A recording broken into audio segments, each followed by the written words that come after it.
buenos días, bienvenidos a una nueva emisión de Los Siete Locos. Bueno, ya en plena Feria del Libro. A mí me impresiona, de verdad, es un misterio que nunca terminaremos de resolver. Tanta gente en la Feria del Libro, desde el día de la inauguración. Impresiona, ¿no es cierto? En definitiva, se están mostrando libros. La convocatoria que tiene es un fenómeno muy especial. Uno podría decir que bien, sí, nos alegramos, obviamente, pero nunca deja de intrigarme por qué va tanta gente, tanta gente a la Feria del Libro. Bueno, pasaron muchas cosas esta semana. Hay presentaciones, ya sabemos, todos los días. Miren, para hoy les traje, hoy va a estar Camila Sosa Villada, que presenta su nuevo libro, Soy una tonta en quererte. Va a estar Cristian Alarcón con su nueva novela, la que ganó el premio Alfaguara este año. Felipe Piña en charla con Reinaldo Sietecase y presenta su libro Calles. Todo eso pasa esta tarde, ¿no? Y todos los días y todo el tiempo es así. Pero yo creo que el hecho hasta ahora, lo fuerte, lo que marcó en esta primera semana, y supongo que por mucho tiempo, fue el discurso de apertura, ¿no? de Guillermo Sacomano. Hoy lo tenemos acá a Guillermo Sacomano. Vamos a charlar de todo esto que fue polémico. Desde que terminó ese discurso recibí tantos llamados, gente que me decía a favor, en contra, todo el mundo opina. Bueno, hoy lo tenemos a Sacomano para charlar con él. Si a mí me llamó tanta gente, no quiero pensarle que lo llamará a él estos días. No quiero ni pensar lo que será ese teléfono y ese WhatsApp. Bueno, lo presentamos como si hiciera falta, pero vamos a presentar a Sacomano y charlamos con él. Ahí va. Guillermo Sacomano nació en Buenos Aires en 1948. Escritor, es autor entre otros títulos de Prohibido escupir sangre, La lengua del malón, El pibe, 77 y Cámara Gesell. Recientemente dio el discurso de apertura de la edición número 46 de la Feria del Libro de Buenos Aires. Bueno, acá lo tenemos, Bienvenido, Guillermo Sacomano. Una vez más. Una vez más por acá, pero el personaje del momento, lo que se habló de esta presentación en la feria, ¿cómo fue el proceso? Realmente fue un discurso durísimo. Sí. Hay que tomar esa decisión, hay que decidirse, porque hay mucha gente que te pusiste en contra, supongo. No, supongo no, lo sé. Entonces digo, ¿cómo fue el proceso tuyo? Mira, como lo dije en su oportunidad, me puso en tensión desde el primer momento, desde que recibiste la invitación. Desde que recibí la invitación. En el momento en que planteé la cuestión del dinero, que parece una tontería, pero estamos en una feria es un comercio, ahí hay ganancia. Entonces, y lo que me pedían era un trabajo intelectual que debe ser rentado, debe ser pago. Ahora, vos sabés, sos consciente, lo sabés mejor que yo, que hay como una tradición de que hay ciertos trabajos que nunca se han pagado. La prueba está que en la Feria del Libro, hasta ahora, el discurso inaugural nunca se había cobrado. Entonces es como romper con algo, ¿no es cierto? Sí, porque va a dos puntas. Está esa cosa de que, es escritor, es artista. ¿De qué vive un artista? Cuando vos te preguntan, ¿vos qué haces? El chino no le puedo pagar con Cuando voy al chino no puedo pagarle con el prestigio. Me decían, no, pero esto es prestigio. No, yo no aflojé. Ezequiel Martínez, que tiene don de gentes, además de haber sido el hijo del escritor Tomás Eloy, y que es un tipo inteligente y sensible, dijo, estoy totalmente de acuerdo, es trabajo intelectual. Pero esto generó un revuelo interno en las cámaras del libro. Yo no quiero demonizar a los editores. Yo creo que hay editores, es como pensar que todos los curas son abusadores. Bueno, no, separar la Iglesia del Estado es una cosa, pero de ahí a meter que todos los curas son abusadores es un poco... Por supuesto. Hubo militares que estuvieron en contra de la dictadura, porque voy a pensar que todos los editores son unos crápulas. Tengo amigos editores, tengo grandes amigos y grandes editores que en tiempos de pandemia también han cuidado los puestos laborales. Entonces, pero hay que reconocer que la feria, como está planteada con la cuestión de las cámaras, etcétera, ahí hay muchos intereses en juego, de financiamiento, etcétera. Y que a la feria no le importa la literatura. Esto hay que decirlo. Yo me siento como Peter Handke a veces, ¿viste? Que es un molesto. Bueno, digo, voy a ocupar... Bueno, jugaste ese rol, y voy, eso está claro. No lo voy a jugar. Me lo tomé en serio, Te Cris. lo tomaste en serio. Me lo tomé en serio y dije... Hay una parte, perdóname que te interrumpa, donde vos hablás en tu discurso, ¿no? El discurso apareció, está en todos lados. Supongo que mucha gente que nos ve lo habrá leído y si no lo busca lo va a encontrar porque está en la YouTube, web. Está por todos lados, claro. Entonces vos hablás de cuando estabas escribiendo en un cuaderno con tinta negra y salís al bosque y demás, ¿no es cierto? Estás hablando de eso, de la escritura de ficción, de la literatura de calidad. Esa es la que vos ves que esa es la que a mí me interesa. Al libro, a la feria del libro le interesan los bestsellers. Todo bien con los bestsellers, yo también de vez en cuando... es una feria. Es una feria. Es decir, esto no tiene nada que ver con el arte. Bueno, es decir, también la incluye, vos viste, porque Sí. te invitan a vos y siempre invitan a un escritor a inaugurar, por Está ejemplo, bien. y están los libros. Claro, pero hay un marco escénico también. Es decir, digamos, por un lado estás en que la feria es una feria del comercio, que es una idea de la cultura. La idea que tiene la Feria de la Cultura es el comercio. Y por otro lado, también había una situación que a mí me indignaba, como todas las figuras anteriores que pasaron, en ninguna le pagaron. Cuando pedí los discursos, Ezequiel me alcanzó, me hizo llegar 5 discursos de los últimos, no había más, y el del padre, que obviamente lo tenía. ¿Cómo puede ser? ¿La Feria del Libro no tiene memoria de los discursos? Entonces, esto quiere decir que hay una mala fe ideológica. No sé si tanto como mala fe, yo me pongo también... Funciona como mala fe ideológica, léelo como quieras, yo lo leo así. Indiferencia también podría ser. Desidia, indiferencia. Y por otro lado, que la feria se venga realizando en la rural, me parece un bochorno. Yo no estoy diciendo háganlo en Tecnópolis, lo que estoy diciendo es, este no es el lugar. La sociedad rural, déjame terminar esto, sí, digo esto. Dale. La sociedad rural ha sido cómplice de todos los golpes de Estado, de la persecución de los escritores, el asesinato de escritores y la destrucción de libros. Entonces, esto tiene una violencia, un poder simbólico tremendo, no se puede justificar esto.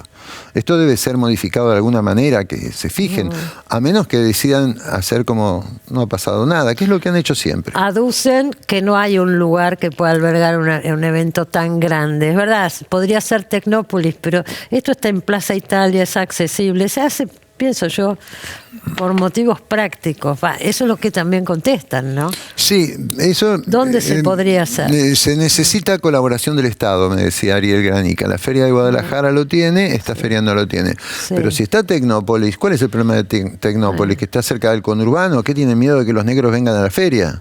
Deben tener estudios, supongo, de No, Cristina, factibilidad de llegada. Sí, pero que a mí no me la... Vos no lo aceptás de ninguna manera. Yo no lo Hace años que está ahí, Guillermo. Hace años que está ahí.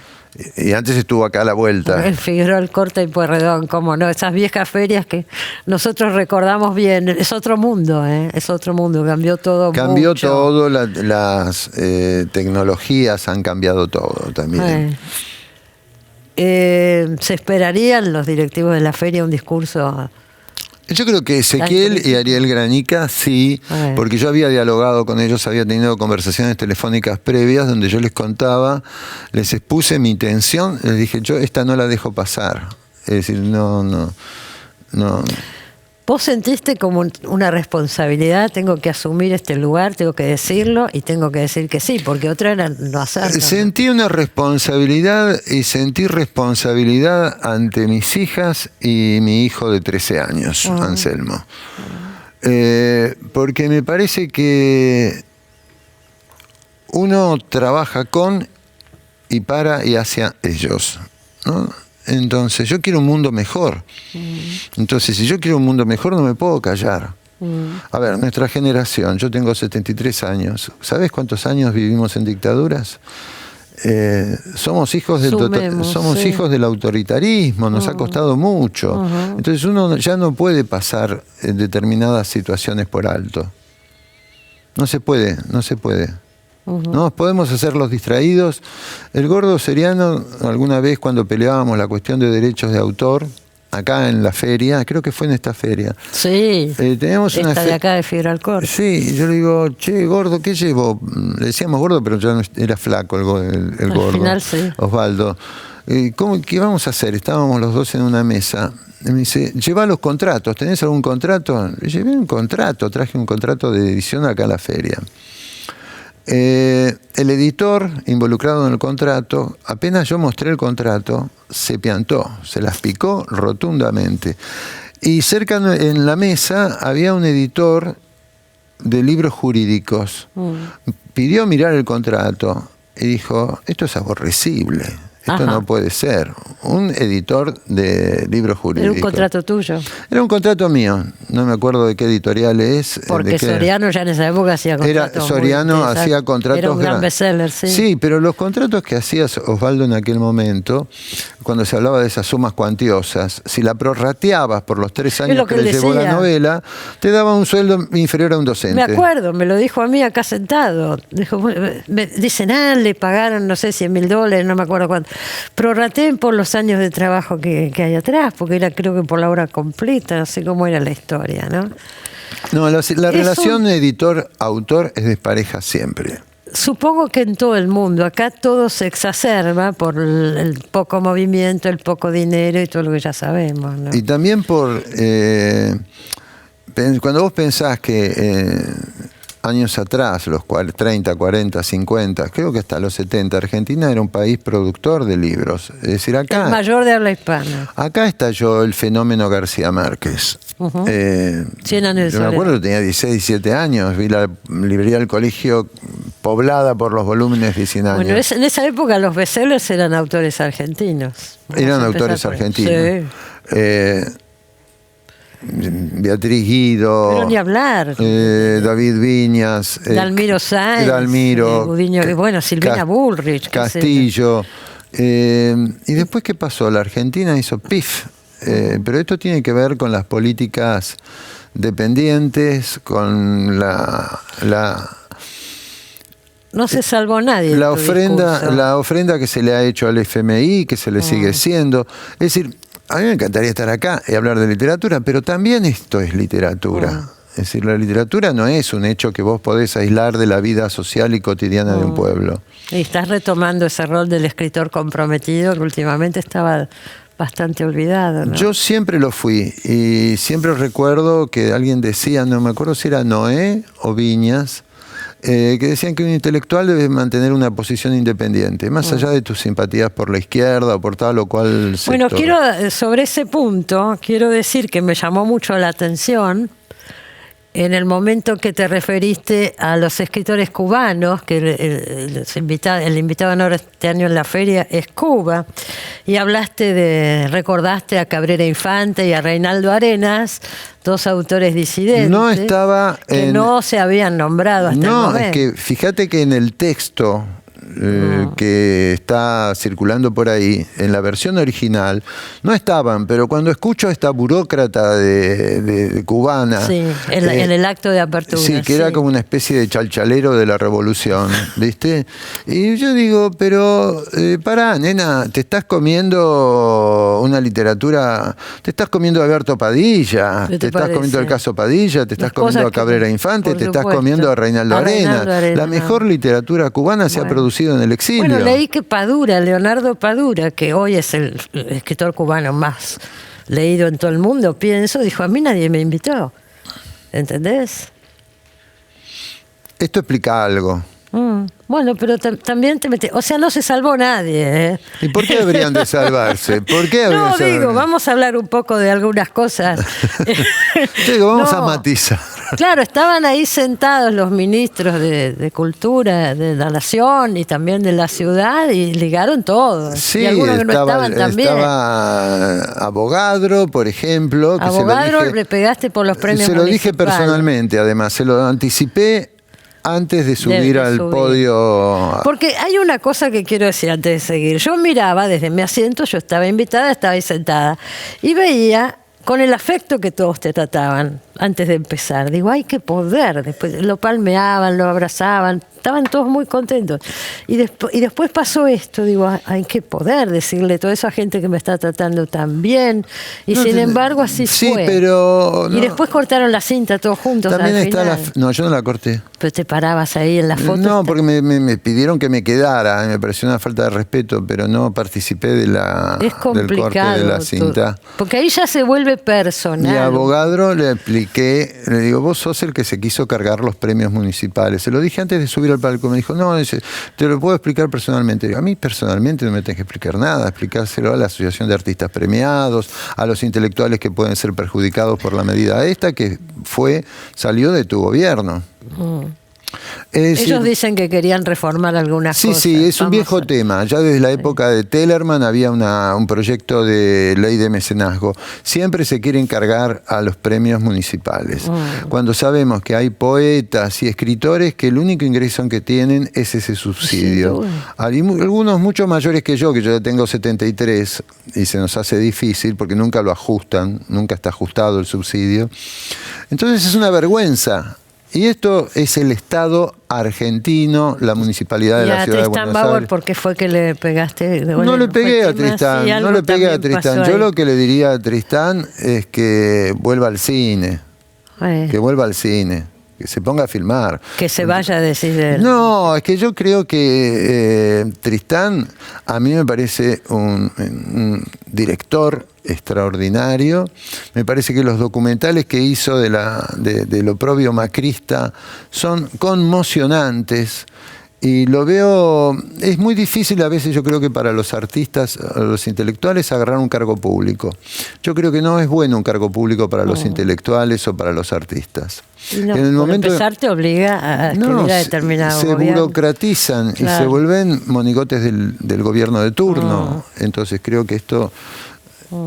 Yo creo tenerlo bastante en claro y no porque sea canchero, porque a mí, por ejemplo, en Gesell me han ofrecido una dirección de cultura y todo. Bueno, no te imagino, no. ¿Y quién escribe? Mientras yo estoy sentado aquí, ¿quién escribe?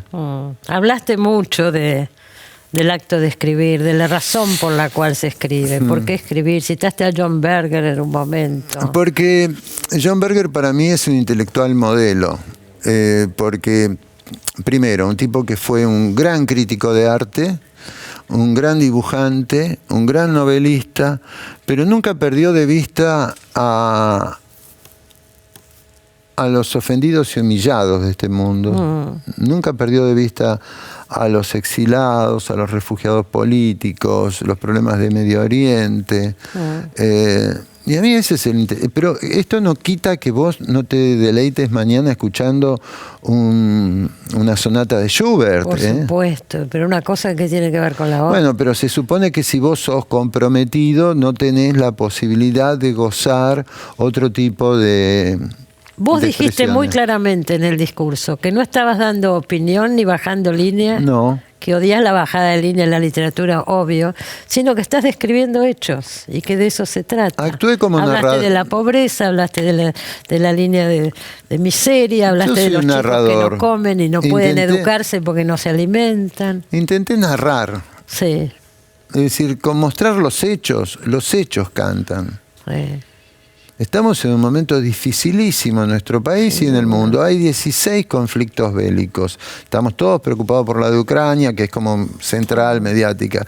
Pero ¿qué idea tenemos de lo que está pasando en África? Entonces, vos me decís que no me acerqué a la bandera, porque las banderas... Todas tienen el signo pesos tarde o temprano en este mundo capitalista y se termina. Las guerras son el resultado de intereses económicos. No creo en la noción de patria. Me produce también contradicción. No quiere decir que no me sienta de este país, no quiero decir que no me siento de este territorio, no quiero decir que no pertenezco a esta geografía. Yo nací en Mataderos, lo digo siempre, estoy muy orgulloso de mi origen, de dónde vengo. Pero me cuesta creérmela. Hablaste también de Mataderos en el... Sí, cómo no. En el acto. Es que si uno lo piensa era otra infancia, era otro mundo. Las carencias no se pueden comparar. Sí, pero yo recuerdo haber tenido un padre militante político perseguido y haber tenido una biblioteca, lo dije. Sí. Y recuerdo la épica de la toma del Lisandro de la Torre, un barrio en insurgencia. Yo me crié, mis tíos habían puesto el pecho a los tanques del Lisandro de la Torre. No es que a mí la política es lo que más me interesa en el mundo, pero Lenin decía, estamos acá. Lenin decía, si no te metes con más vale que te metas vos antes con la política, que no la política se meta con vos. Exactamente. Ahí está. Ahí está. Sé que no queda muy bien citar a Lenin en estos tiempos, pero bueno, ¿qué voy a hacer? Bueno, citaste a muchos autores, debo decir. Hablaste también de un filósofo chino, ¿no es cierto? De Thich Nhat Hanh. Ajá. Malentendido como un filósofo de autoayuda. Murió hace... Escribiste una nota sobre él en Página 12 hace un par de meses, yo me acuerdo. Sí, porque pertenece a una generación de monjes zen, pacifistas, que eran los que se incineraban durante la guerra de Vietnam, en el momento del conflicto, cuando se veía en las calles de Saigón. Sí. Él estaba en Estados Unidos, había conformado una especie de alianza o movimiento con Martin Luther King, y Martin Luther King lo había propuesto como el siguiente premio Nobel de la Paz. Y ese año no se dio el premio Nobel de la Paz. Le tendría que haber tocado a Thich Nhat Hanh, que estuvo en las negociaciones en París. Y era molesto en los Estados Unidos y era molesto en Vietnam. Entonces, cuando se lo encuadra así como autoayuda, yo creo que hay que tener cautela. Por supuesto. Y lo citaste porque me estoy tratando de acordar. Por lo del árbol. Lo del árbol, lo de abrazar el árbol. Sí, por la relación que hay entre el uno y el todo. Si vos te pones a pensar, la hoja de papel en la que yo escribo tiene que ver con la semilla, tiene que ver con el sol, con todo lo que ha formado el árbol, etcétera, etcétera. Pero también está ligada a las talas, a los incendios, a las secas. Entonces... me parece que siempre hay que estar pensando el uno con el todo, uno como parte de este universo y no uno como centro. Bueno, vos te fuiste a vivir a Villa Gesell hace muchos años ya y vivís gran parte. 30 y pico de años. Buscando también ese contacto. Vos contaste en tu discurso que estabas escribiendo a la noche, saliste al bosque. Sí. Contaste que escribís con tinta. En hojas muchas veces, sí, excepto algunas notas que son las notas que van al diario, que esas sí las escribo en compu o cuando es narrativa, pero hay otro tipo de cosas que me gusta escribirlas digamos, como pensamientos o meditaciones o ficciones o textos pseudopoéticos. Me gusta escribirlos a mano. ¿Cuánto tiempo estuviste trabajando en este discurso? Y pensándolo y reviendo. Desde febrero. No, no. Mucho antes. Yo te diría que desde el año pasado, desde el momento en que me llamaron, porque cuando te dicen y te ofrecen tal cosa, empieza el mecanismo a decir, ¿qué voy a decir? ¿Esto lo diría? A ver, lo anoto. Claro. A ver, ¿a qué lo diría? No. Me dicen, bueno, pero vos te cargaste a todo. No, yo fui haciendo una enumeración, señores. Y vengo pensando en cómo decir lo que dije esa noche de tal o cual manera. Ha sido un trabajo. Te digo que me costó bastante, porque no quería herir susceptibilidades, no quería que pareciera una declamación más. En un lugar donde se han hablado figuras muy importantes de nuestra literatura. Enormes. Desde Griselda Gambaro a Saer. Saer fue el primero, ¿no es cierto? Creo que Saer fue el primero porque cuando se empezó con esta costumbre, que no existió siempre, de que un escritor abra la feria del libro. Y me acuerdo que Griselda Gambaro fue la primera mujer que lo hizo. Después tampoco hubo tantas, Angélica Borodilla, después Claudia Piñeiro, Luisa Valenzuela, sí, últimamente hay más. Pero... siempre ha habido una postergación de la mujer, pero también lo más grave es que hay un olvido de las cosas que se han dicho y que se han reclamado y se han pedido desde la feria. De todas maneras fue el discurso más, yo he escuchado todos prácticamente, fue el más duro lejos, rompió con algunas tradiciones, digamos. Yo te pregunto, Pasaron los días. ¿Qué pasó? ¿Que te llamó mucha gente? ¿Cómo fue todo eso después? Me acribillaron los medios. Todos. Te llaman muchísimo. Todo el arco. Sí. ¿No? Y todavía hay repercusión y me siguen llamando. Sí, claro, es noticia, yo no tengo Twitter, no tengo Instagram, detesto toda esta relación con la tecnología que me distrae. Fue duro al principio porque te cuesta mantener el eje, porque, a ver, uno es del palo del silencio en la escritura, no es del palo del chamullo. Y muchos necesitan llenar un espacio, no te han leído, no saben nada de cómo pensás, cómo escribís, qué te preocupa, y te hacen preguntas nada más que porque sos figurita en ese momento. A ver, te guandanarizan, ¿no? Sí, claro, pasás a ser parte. Claro, cualquier chitrulo, hablando en criollo, cualquier chitrulo decir, uy, qué bueno, salen en el diario, mirá, ha salido tapa de Clarín. Es decir, sí, pero ¿me leíste? No. Y este es el país en el que estamos, y muchos escritores que la van de insolentes, que la van de antisolemnes, que la van de pícaros, de pillos, cuando les toca el momento de ocupar un lugar así, se emocionan y aflojan. Y yo digo, el Gordo Sereno siempre decía, un escritor debe decir la verdad. Y para mí el modelo está en un texto que me daba a leer mi papá, el viejo tenía razón, que era el Jacús de Émile Zola, que es un texto al que hay que volver cada tanto. ¿Cómo no? Y máxime en estos tiempos, donde son tantos los acusados y andan posando en la revista Caras, andan por ahí festejando, no sé qué festejan, pero se la pasan en balnearios espectaculares. Vos decís, pero loco, ¿sos político o qué? ¿Volviste a la Feria del Libro? No, ni pienso volver, no. No, porque me parece un gastadero de guita. ¿Cómo un gastadero de guita? Es decir, por más que yo tenga entrada, pero los libros son un disparate. Los libros que me interesan, que por ahí no son de industria argentina, que son los libros que trae la distribuidora Balduter, que ediciones de Acantilado, de Nórdica, ediciones preciosas, que son ediciones españolas, muchas pésimamente traducidas, porque una de las cosas que se perdió al perder la industria argentina el protagonismo, nosotros producíamos libros en lengua blanca. En los libros que vienen de España te los tenés que comer traducidos al... Por supuesto, para ellos, para los traducidos españoles. al slang catalán. Sí. Entonces decís, bueno, esto no. Y entonces, y un libro de Acantilado sale lo menos 5.000 pesos. No me da.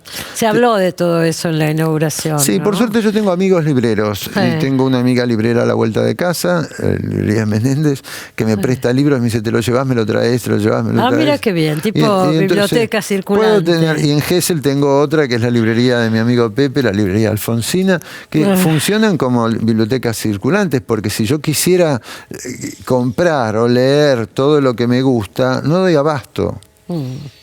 Te metiste con muchos temas. El tema del papel, por ejemplo, lo hablaste, que es un tema que los editores están planteando fuertemente, ¿no es cierto? ¿Cómo influye en el precio de los libros?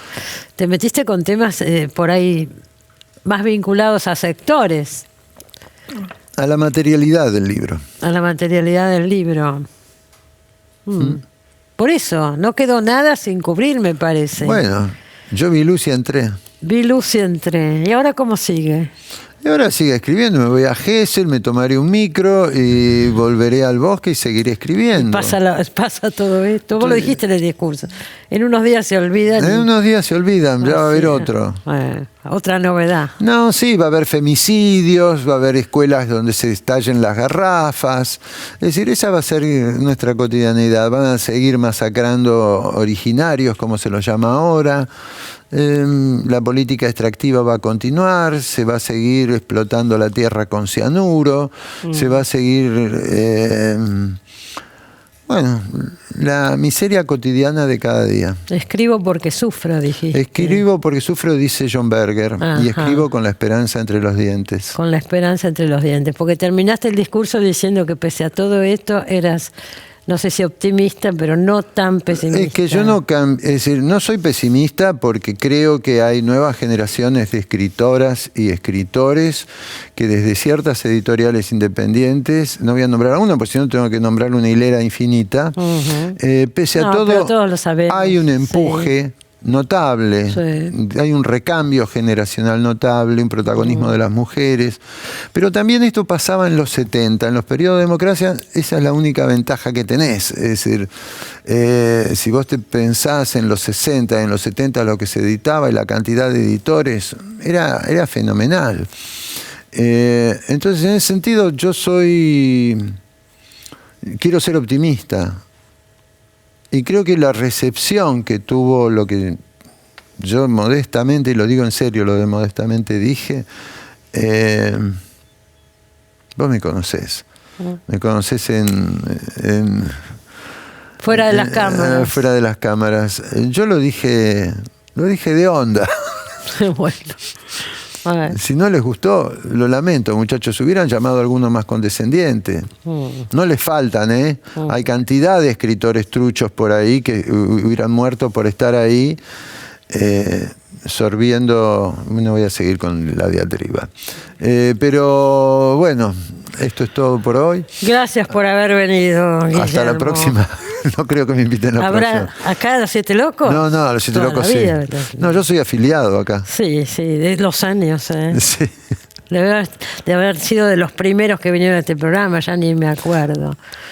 Gracias por haber venido y nos seguimos viendo. Bueno. Vamos a ver cómo sigue todo esto. Se van a olvidar de todo, Cristina. No sé, pero yo creo que algo debe haber marcado. El poder tiene esa virtud. De esta semana. Vamos a ver.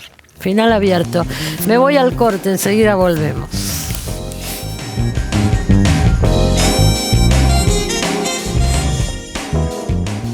Uno de los temas que yo veo que se debaten constantemente este año en la Feria del Libro, ya desde el acto de apertura y en mesas redondas, etcétera, es el peligro de que se pierdan estos fondos especiales que van a algunas instituciones culturales como el Instituto de Cine, el Instituto de la Música, de la Danza, y también la CONAVIP, la Comisión de Bibliotecas Populares. En la Feria del Libro sobre todo se hace hincapié en este tema, ¿no? En lo que significa la Comisión de Bibliotecas Populares, que apoya a todas las bibliotecas populares que hay en el país. Esto es un reclamo que se está haciendo de que se derogue una ley por la cual vencerían estas asignaciones especiales a fin de año.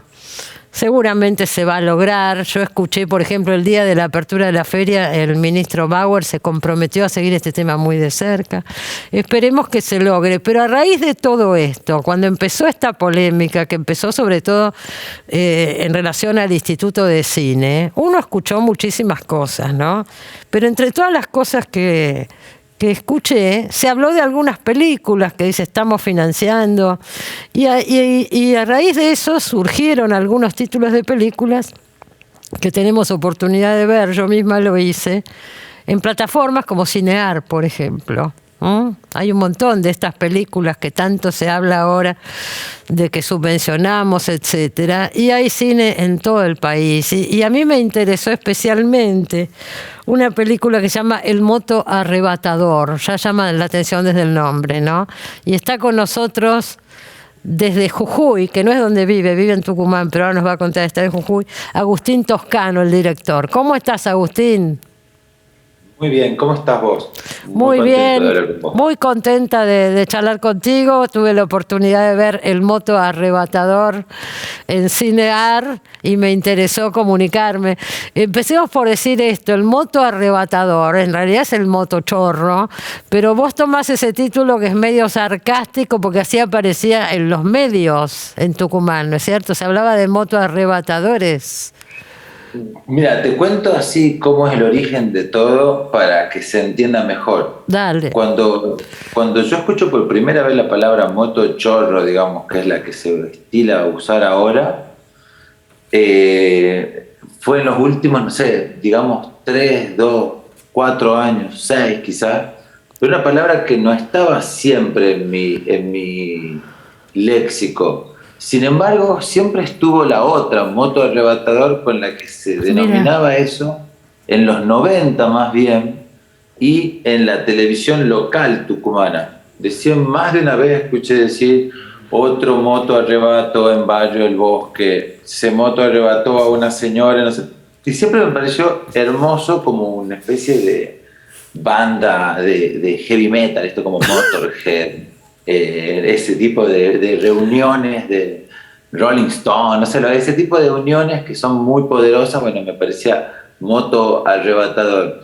Entonces, para mí, ese nombre, digamos, el de alguna banda posiblemente, o de una película quizás, que después se terminó cristalizando en el 2018, había quedado un poco conectado a que a mi mamá en particular, y no salió en ningún medio, la arrastraron varios metros para quitarle una cartera y mi mamá quedó enganchada y bueno, fortuitamente se cortó la correa de la cartera.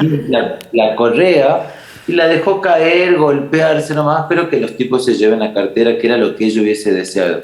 Yo empecé a pensar una película a partir de ese episodio, no sé cuándo, hace muchísimo. Fue en un lugar donde uno piensa ese tipo de cosas, que no son un pensamiento así de una vuelta, sino que son años por ahí macerando una idea, una serie de ideas que se terminaron conectando, y un buen día dije, yo voy a contar ese cuento, pero con la perspectiva del moto arrebatador, justamente, que se lleva la cartera, pero se lleva también la culpa de no saber qué le pasó a la señora que dejó tirada atrás, y el contraste de su socio, al que no le importa a la señora, solo le importa la cartera. La película parte de un episodio como el que le pasó a tu mamá, ¿no es cierto? Una señora que sale de un cajero automático y es asaltada por estos dos. Uno es el protagonista, que es el que siente culpa, y el otro no le importa absolutamente nada. La habremos matado, le dicen, ¿qué me importa? Dice el otro, ¿no? Y bueno, y este vuelve,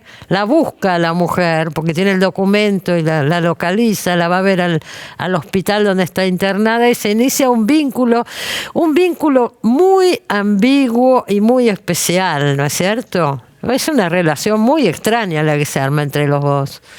Me gustaría hablar un poquito de eso, porque uno diría el esquema, la culpa, vuelve, no, es mucho más que eso. Ahí empieza una relación con características muy peculiares y muy ambiguas, pienso.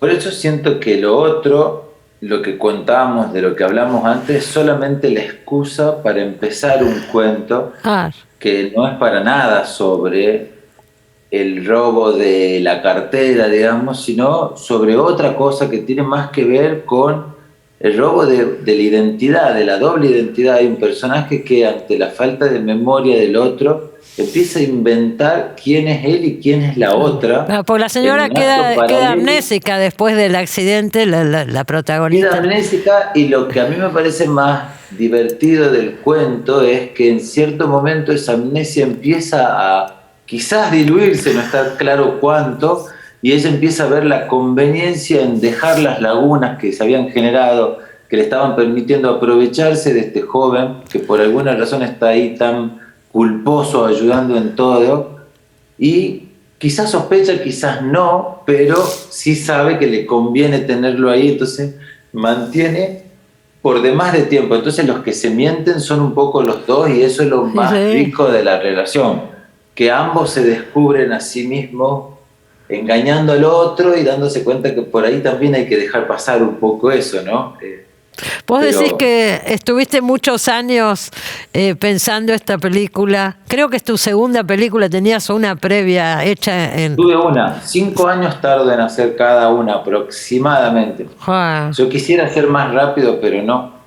Tardo lo que tarda alguien en recibirse de ingeniero. Sí, por ejemplo, una carrera universitaria. Cada película es una carrera universitaria. Antes decíamos simplemente cada película era una escuela. Ahora deberíamos corregirlo y decir, no, es una carrera universitaria. Es verdad. Ahora, vienen todos del teatro, ¿no? Tu equipo, vos y tus actores con los que siempre trabajás. Sí, es bastante normal en una sociedad como la tucumana, en la que el cine estuvo ausente casi 30 años, cuando hicimos la primera película esa, Los Dueños, que yo co-dirigí con otro tucumano que se llama Ezequiel Radusky. Habían pasado 30 años desde la anterior película de ficción que había dirigido otro tucumano que se llamó Gerardo Vallejo. Sí. Y en todo ese tiempo hubo al menos 80 obras de teatro inscriptas a la Fiesta Nacional del Teatro por Tucumán. O sea, vos me estás diciendo, ¿no se filmaba en Tucumán? No se filmaba, no se hizo nada de cine, hubo un freno del audiovisual muy grande que se reflotó en 2005, creo que abre la Escuela de Cine de Tucumán, donde yo y muchos nos inscribimos y empezamos a formarnos mínimamente en desbloquear esto, que ahora no, ya está, digamos, se están haciendo otras películas. Igual de ficción, siguen siendo las dos únicas que se filmaron tucumanas. ¿Las dos tuyas? En Tucumán, sí, tucumanas en Tucumán en los últimos 30 años no hay más. Lamentablemente, no es que hay una gran cantidad de cine del interior, cada provincia aporta unas cuantas. Córdoba aporta muchas más porque tiene además un fondo provincial que aporta igual que el Instituto de Cine, pero nuestras películas son posibles gracias a que el Instituto de Cine es federal y podría serlo mucho más. Sí. Ahora, vi que tu película tuvo apoyo no solo del Instituto de Cine, tuvo otros apoyos también, de Ibermedia, del gobierno de la provincia, del gobierno de la municipio, sí, de festivales de cine. Claro, de festivales internacionales también, ¿no es cierto? Y sí, nosotros tuvimos la suerte de estrenar las dos películas en el Festival de Cannes, que es una especie de microlotería porque se venden en varios países. Sí. Funciona, cuando llegan acá ya llegan con un prestigio que hace que la crítica no las golpee, sino que las reciba bien, un montón de cosas que son una gran ventaja. Sin embargo, sigue siendo muy difícil hacer películas para cualquier argentino y en particular películas en las provincias, con temáticas regionales, con el lenguaje propio de cada región. Es muy complejo, o sea, se tiende a un cine homogéneo de estrellas que a Netflix le gusta más, en el que siempre están los famosos y son muy parecidos al cine que Netflix hace en Norteamérica y al que hace en otras regiones. Por supuesto, pero además alejarnos de eso cuesta mucho, nos cuesta a nosotros mucho trabajo y se nos va la vida en eso, pero lo hacemos gracias al apoyo de nuestro instituto y muchos otros institutos del mundo que apoyan al cine del tercer mundo, porque la verdad que la condición a hacer cine es compleja. Sin lugar a dudas. Por todo eso me interesaba que estuvieras acá y porque quiero recomendar. Se puede ver, como la vi yo, El moto arrebatador de Agustín Toscano en Cinear. Uno entra muy fácilmente, gratuitamente con la computadora. Cinear, El moto arrebatador, y ahí está. Lo último, porque me tengo que ir al corte, dime. Que yo también, este golpe que nos dio el destino de reflotar los nombres de nuestras películas, porque por ahora se había reflotado solo el nombre, gracias a vos haberla visto en serio la película para informarte, para comunicar, bueno, eran solo los nombres, ¿no? Yo sí las había visto y tuve la suerte de volver a ver con alumnos La larga noche de Francisco Santic, de una película maravillosa del cine argentino. Sí, que tiene que verse también. La recomiendo mucho, igual que El silencio de un cuerpo que cae de Agustina Comedi. Son películas importantísimas de nuestro cine y que fueron mencionadas de casualidad por sus nombres llamativos, pero en el fondo se esconde una fuerte tríada de películas que pueden mostrar una Argentina profunda, una que sabe verse, ¿no? Porque una película es cordobesa, la otra de Buenos Aires, pero las dos muy fuertemente argentinas y me parece muy interesante que se vean también. Así que están todas en Cinear, ¿no es cierto? Se pueden ver en todas Cinear. Están o en Cinear o disponibles para ver en plataformas, están. Uno busca un poco y las consigue. Gracias por esta charla, Agustín. Espero que volvamos a vernos. Mucha suerte. Nos vamos al corte ahora. Enseguida volvemos. Nos queda un bloque todavía.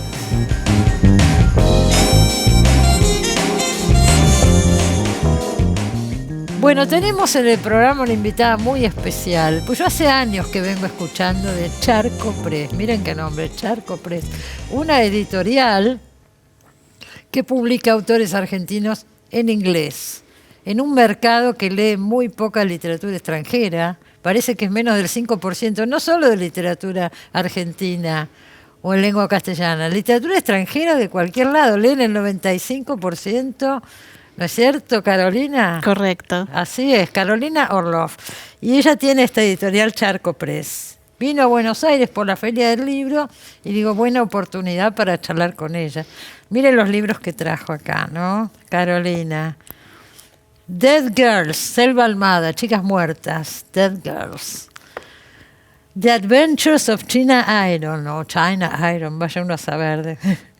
Las aventuras de la China Iron. Bueno, así todo, ¿no? Jorge Consiglio, Fate, que me dijeron que es 3 monedas de Jorge Consiglio, Federico Falco, El cementerio perfecto, Claudia Piñeiro, Elena Sabe, Elena Knows, que ahora está nominada al Man Booker Prize. Bueno, contá vos, porque yo me entusiasmo y hablo todo. Qué bueno que te entusiasmes. Pero bueno. qué lindos, además qué lindos son como objetos, las tapas, todo. Bueno, están diseñados por otro argentino que es Pablo Font, que sin él la verdad es que no tendríamos esta presencia y este impacto, muy además bien del contenido, por supuesto, ¿no? Pero contamos con ese elemento de lujo también, que es nuestro diseñador también argentino.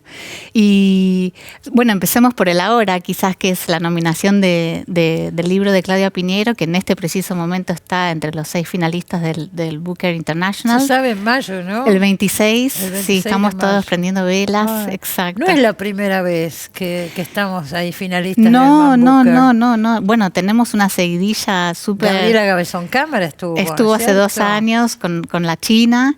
Y bueno, dentro de Charco la tuvimos Ariana Harwicz también con Matate Amor. Que exacto. Hoy no lo tenemos acá arriba en la mesa, pero ¿cómo le pusieron en inglés? Die My Love. Die My Love. Sí, que fue, bueno, nosotros hace 5 años que existimos, nada más, y en esos 5 años ya tener 3 libros nominados para lo que en mi opinión es el premio más importante para la literatura en traducción al inglés es un lujo total. Es un premio a la literatura en traducción, en un Totalmente. país que no traduce mucho, que digamos, no, por lo que estábamos diciendo. Exacto. Es como yo dije, menos del 5%. Exacto, sí, en una lengua, ¿no? Que es el inglés, sí. Así que ese es uno de los enormes desafíos a los que vinimos justamente a tratar de romper.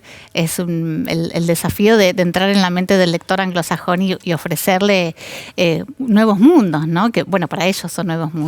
Ahora, leía notas que te han hecho y cosas, ¿no? Y decías algo que me llamó la atención.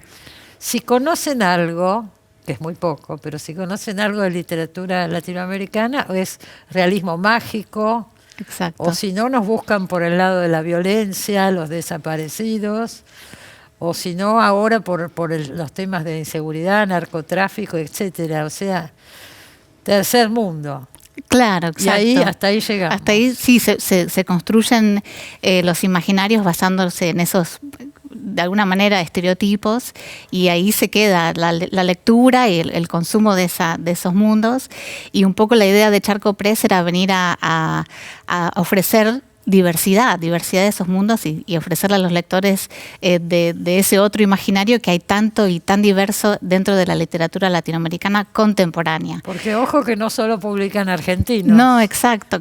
También españoles no. Españoles no, latinoamericanos. Sí, lanzamos un catálogo de 5 autores y hace 5 años, como te decía. Empezaron con 5 autores. Y empezamos con 5 argentinos, justamente para decirles, bueno, de un solo país, de nuestra región, hay estas 5 voces totalmente. Y todos, bastante jóvenes, ¿no? Sí, bueno, justamente este año vamos a publicar a Silvia Molloy. Ah, bueno. Y para variar Tiene en edades. unos años más. Tiene unos años más, sí. Y hemos publicado a Ida Vitale el año pasado. Bueno, que no, sí. porque yo por lo que leía, digo, son todos, qué sé yo, de 50 para abajo, pero no es así. No es así, no. Tenemos no es así. una variedad. ¿Cuál es el criterio? ¿Cómo eligen los textos? Bueno, el criterio es elegir los libros que están teniendo un impacto no solo no necesariamente en términos comerciales, sino que están moviendo algo en las sociedades de la región. Eso es lo que a mí me importa. Claro. Ya sea a nivel debate sociopolítico, a nivel ideológico, a nivel de contenido de formas, ¿no? Algo revolucionario en términos de cómo se está contando una historia. Y traer eso que que hasta ahora no se publicó en inglés. Esto es uno de nuestros criterios también, publicar autores que no hayan sido publicados en inglés antes, con la excepción de Claudia. Estaba publicada. Sí, pero Los policiales, ¿no? Exacto, Claro. Decidimos como reformular un poquito Sí. su imagen, Sí, la es- imagen de su literatura. Sí. Y eso, ofrecer, ¿no? Para nosotros lo importante es que el lector que en las librerías del mundo anglosajón estén estas posibilidades y estos Bueno, mundos. es como un nicho que encontraron ahí que estaba vacante, ¿no es Estaba cierto? vacante, exacto. Ahí estaba no había vacante. nada. ¿Y No. cómo llegaste? Contá un poco de vos, Carolina. ¿Vivís en Escocia? Vivo en Escocia, sí, hace bastante tiempo. Me fui de Argentina a los 17, Ah. muy joven, con una beca para terminar la secundaria en Canadá, dentro de las instituciones que se denominan los Colegios del Mundo Unido, que son escuelas internacionales. Y a partir de ese salto se me abrió el mundo y probé con ir a fuiste a estudiar. Europa. Me fui a Europa, me fui a Inglaterra a estudiar literatura. Siempre literatura latinoamericana, siempre mirá. fue mi pasión. Ah, Ajá. mirá vos. Y traducción, y Sí. siempre queriendo como traer lo mío a ese mundo. Bueno, felicitaciones. Muchas Me gracias. parecen unos libros preciosos y bueno, todo lo que ayude a divulgar la literatura argentina afuera, bienvenido, ¿no? Seguro, seguro. ¿Van a las ferias con estos libros? Sí. A la feria de Frankfurt, etcétera. Sí, a la de Londres, sí, A la sí, de Londres, claro. Claro, sí, Están sí. ahí presentes. Sí, los libros están además en Nueva Zelanda, en Australia, en Sudáfrica, en India, están. Sí, es un orgullo, claro. Me enteré que tu marido es un experto en marketing y es tu socio, una cosa así. Sí, exacto. Sí, Eso sí, ayuda, sí. ¿no? Sí, Porque sí. Ayuda. Un experto en literatura, por ahí. Esto es un negocio que hay que montarlo Sí. y hay que saber un montón de cosas. Es verdad, es verdad. Gracias por haber venido. No, gracias a vos, Cristina, un orgullo enorme. Gracias, muchas gracias de verdad. Bueno, nos despedimos, se acabó el programa. Nos vemos la semana que viene, seguiremos hablando seguramente de la Feria del Libro. Hasta la semana que viene. Chao.